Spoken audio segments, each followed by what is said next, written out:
United Kingdom expelled the Russian military attaché. It is a consequence, as the Home Office noted, of the reckless and dangerous activities of the Russian government across Europe. The Kremlin has already promised to give London, I quote, an adequate response, to which British Home Secretary James Cleverly said that Moscow would spread conspiracy theories and accuse the United Kingdom of Russophobia.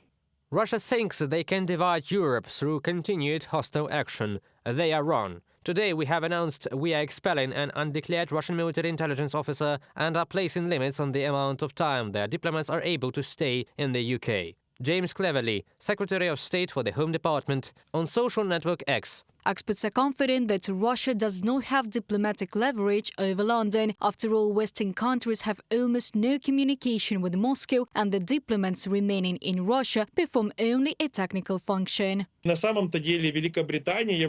In fact, the UK is a leader in both minimization of the influence of Russian agents on domestic politics issues and generally harsh rhetoric towards Russia. The latest statements by British Foreign Secretary Cameron in Ukraine was about permission to use British weapons for purposes outside of Ukraine. That is, it is such an active confirmation for Russia that Britain wants to maintain a leadership role in the context of pressure on the Russian Federation and assistance for Ukraine, among other things. In January 2024, Great Britain signed a security treaty with Ukraine, providing London to help Kyiv's defense capabilities before joining NATO. This agreement was the first among similar documents to implement the agreements of the Vilnius NATO summit. During the signing, British Prime Minister Rishi Sunak also noted that the UK was the first to provide Ukraine with lethal weapons, tanks and long-range missiles.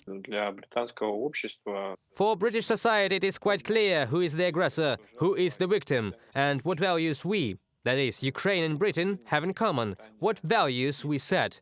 These are the values of democracy. These are the values of freedom, which are alien to the aggressor state. In British society, it is also necessary to work intensively with various organizations, for example, trade unions. Why? Because it means strengthening the support for Ukraine.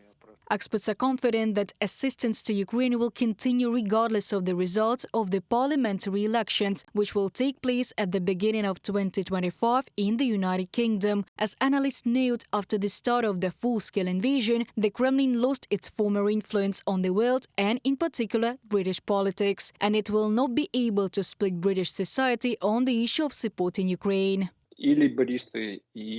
Both Labours and Conservatives, two key political forces, quite clearly state their positions and the unacceptability of the Russian war. There is no need to sometimes think that society or institutions or agencies in the UK are passively observing how Russia affects, for example, on their citizens. It is not like that, and systems for ensuring at least cybersecurity will continue to be strengthened. Therefore, I do not expect any very serious influences or results from these attempts to influence political elections in Great Britain on the part of the Russian Federation. In addition to military assistance, Great Britain also provides financial assistance to Ukraine. On May the 8th, the Ukrainian Ministry of Energy announced that Britain had allocated 23 million euros to support Ukraine's energy sector. As the department reported, the funds will be used to purchase equipment to repair damaged energy infrastructure and provide backup power. Reported by Diana Kolesnik, Andriy Dmitrenko, UATV News.